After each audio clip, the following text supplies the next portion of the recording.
Welcome aboard the ship. I am Captain Solomon. And today we are playing a cute little dating sim. I'm excited. I'm super excited, guys. This is a game that back in an era where I was actually playing these games, back in, I don't know, 2008, 2009, I swear it felt like. Might have been a little later. This game only had like the first chapter out or something. I didn't even know it existed. Apparently it finished the game in 2012. But today we are playing Katawa Shoujo. I'm very bad with Japanese. It's not my native language. I'm sure you've assumed. So, a good friend of mine by the name of Stark sent me this. He reminded me of this beautiful game, and I'm super excited. I know a little bit about it, but the whole plan here is we're gonna make the cutest girl ours. At least that's my goal. I don't know about you guys at home. And if you got different goals, it's a free download. I will put it in the comment, or in the description, rather, below. And you guys can just click it, and you make it yours, man. Play your own. So, with that being said, ooh, one more thing. My cats are being fun little playful douchebags tonight. So, if you hear thunderous footsteps, that's the very large cat named Odie. He's absolutely adorable, and eventually he will end up on stream with me. But he's just going full speed tonight. I have no idea what he's doing. So, all that being said, let's get right into it. I'm ready to play. I hope you guys are ready to enjoy. Let's get into it.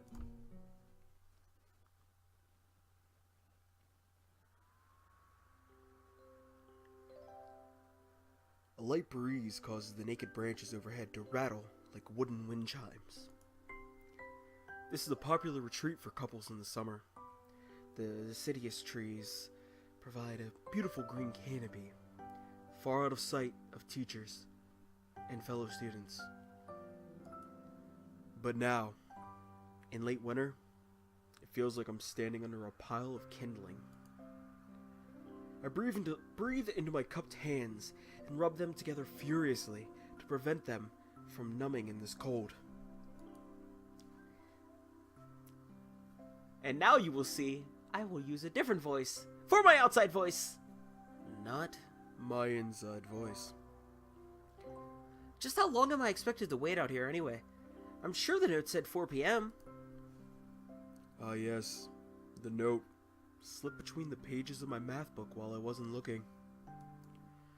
As far as cliches go, I'm more of a fan of the letter in the locker, but at least this way shows a bit of initiative. As I ponder the meaning of the note, the snowfall gradually thickens.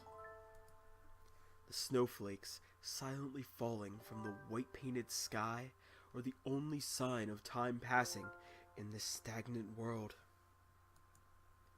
Their slow descent upon the frozen forest makes it seem like time has slowed to a crawl. The rustling of dry snow underfoot startles me, interrupting the quiet mood. Someone is approaching me from behind. I don't know what voice to give. Question marks are not gender specific. Hi. Sao? You came? A hesitating, barely audible question. However, I recognize the owner of that dainty voice instantly. I feel my heart skip a beat.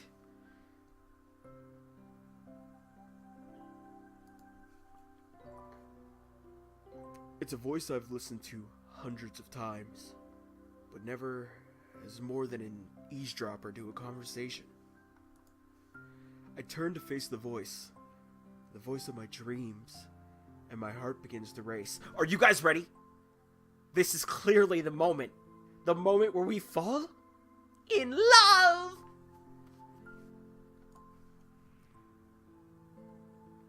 Oh my god, there's anime cutscenes. I'm so ready.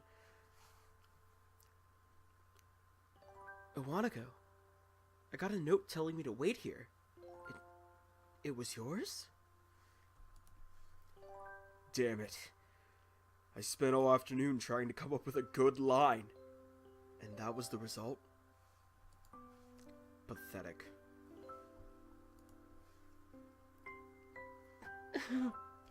Yes. I asked a friend to give you that note. I'm so glad you got it. A shy, joyous smile that makes me so tense I couldn't move a single muscle, even if I tried.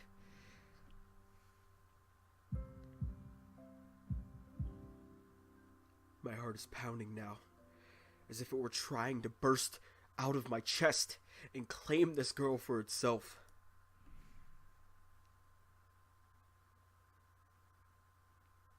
So, here we are, out in the cold. Once again, the wind stirs up the branches. The cacophonous noise is music to my ears. Awanako flinches ever so softly against the gust of wind.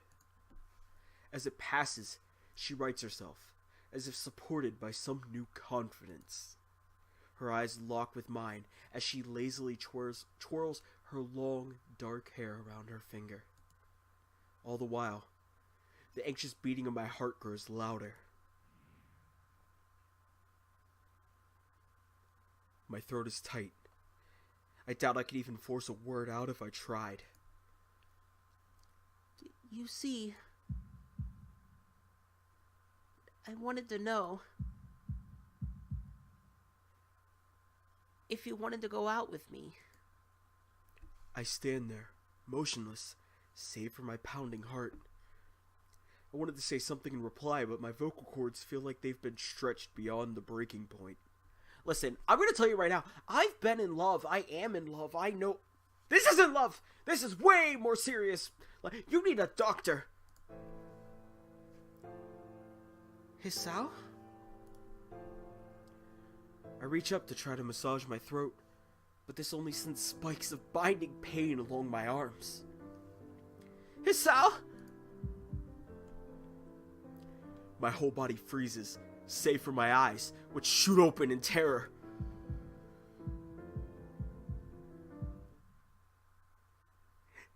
Hisao! The beating in my chest suddenly stops, and I go weak at the knees. Wow, okay.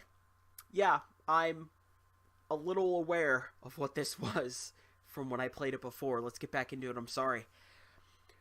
The world around me, the canopy of bare branches, the dull winter sky, Awanako running towards me. All these fade to black. The last things I remember before slipping away are the sounds of Awanako screaming for help in the incessant clatter of the branches above. Wow. Okay, yeah, I remember this game. I'm excited, guys. I'm very excited.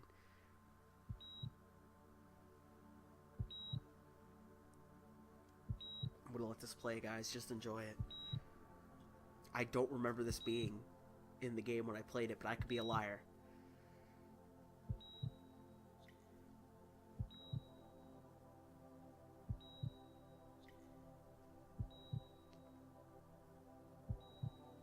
I feel like I should be talking more, but this doesn't feel familiar. And they're giving credits.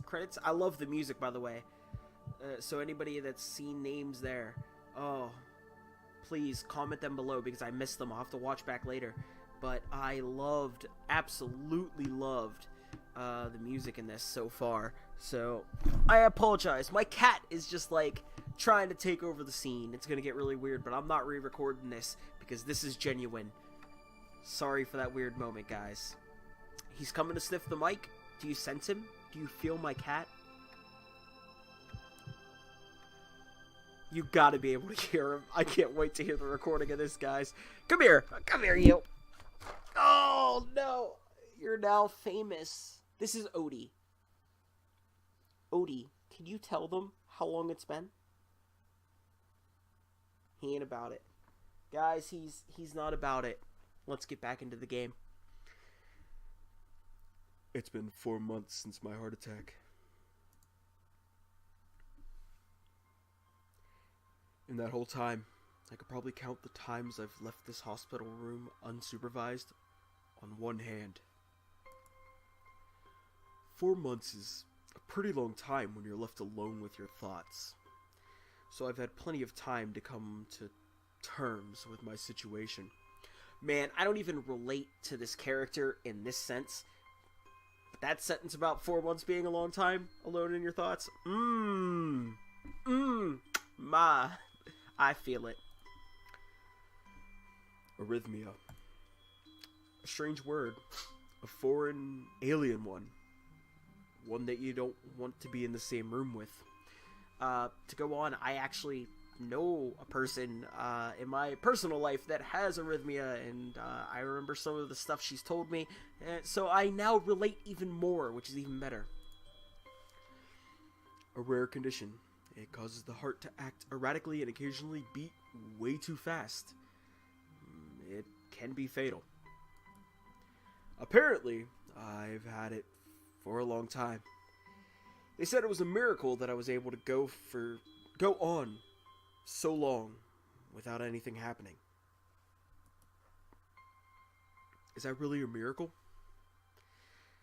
I guess it was supposed to make me feel better, more appreciative of my life. It really didn't do anything to cheer me up. My parents, I think, were hit harder by the news than I was. They practically had 2 hemorrhages apiece. I already had a full day by then to digest everything. To them, it was all fresh. They were willing to sell our house in order to pay for a cure. Of course, there isn't a cure. Because of the late discovery of this condition, I've had to stay at the hospital to recuperate from the treatments. When I first admitted, it felt as if I was missed. For about a week, my room in the ward was full of flowers, balloons, and cards. But the visitors soon dwindled, and all that get-well gifts began to trickle down to nothing shortly after. I realized that the only reason I had gotten so many cards and flowers was because sending me their sympathy had been turned into a class project. Ouch, man. Ugh. Oh, I don't like that. Maybe some people were genuinely concerned, but I doubt it. Even in the beginning, I barely had visitors. By the end of the first month, only my parents came by on a regular basis. Wanaka was the last to stop visiting. After 6 weeks, I never saw her again. We never had that much to talk about when she visited anyway. We didn't touch the subject that was between us on that snowy day. Ever again. The hospital? It's not really a place I'd like to live in. The doctors and nurses feel so impersonal and faceless. I guess it's because they're in a hurry. I mean, they have a million other patients waiting for them, but it makes me feel uncomfortable. For the first month or so, I asked the head cardiologist every time I saw him for a rough estimate of when I'd be able to leave. He never answered anything in a straightforward way, but told me to wait and see if the treatment and surgeries worked. So I idly observed the scar that those surgeries had left on my chest slowly change its appearance over time, thinking of it as some kind of an omen. I still ask the head cardiologist about leaving, but my expectations are low enough now that I'm not disappointed anymore when I don't get a reply. The way he shuffles around the answer shows that there is at least some hope. At some point, I stopped watching TV. I don't know, I just did. Maybe it was the wrong kind of escapism for my situation. I started reading instead. There was a small library at the hospital, although it was more like a storeroom for books. I began working my way through it, one small stack at a time. After consuming them, I would go back for more. I found that I liked reading, and I think I even became a bit addicted. I started feeling naked without a book in my hands. But I loved the stories. that was what my life was like. The days became increasingly harder to distinguish from each other, differing only by the book I was reading and the weather outside. It felt like time blurred into some sort of kind of gooey mass. I was trapped inside instead of moving within. A week could go by without me really noticing it. Sometimes I pause in realization that I don't know what day of the week it was. But other times, all the things that surrounded me would painfully crash into my consciousness through the barrier of nonchalance I had set up for myself. The pages of my book would start to feel sharp and burning hot, and the heaviness in my chest would become so hard to bear that I had to put the book aside and just lay down for a while, looking at the ceiling as if I was going to cry. But that happened only rarely, and I couldn't even cry. Today, the doctor comes in and gives me a smile. He seems excited, but not very. It's like he's trying to make an effort to be happy on my behalf. My parents are here. It's been a few days since I've last seen them. Both of them are even sort of dressed up. Is this supposed to be some kind of special occasion? It's not a party. There's this ritual the head cardiologist has. He takes his time sorting his papers, then setting them aside to make a point of the pointlessness of what he just did. Then he casually sits down on the edge of the bed next to mine. He looks me in the eyes for a moment.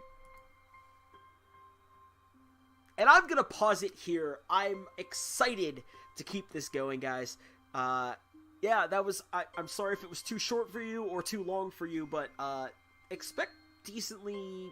I don't know where we're at now. Expect, I don't know, maybe 20-minute, 30-minute videos from here on out. For this game specifically. Everything else, I think 15 minutes is fair. So, all that being said, I can't wait for the next video. Guys, I've been Captain Solomon, and y'all have been aboard my ship. Now, walk the plank, and I'll see you again next week. Take it easy.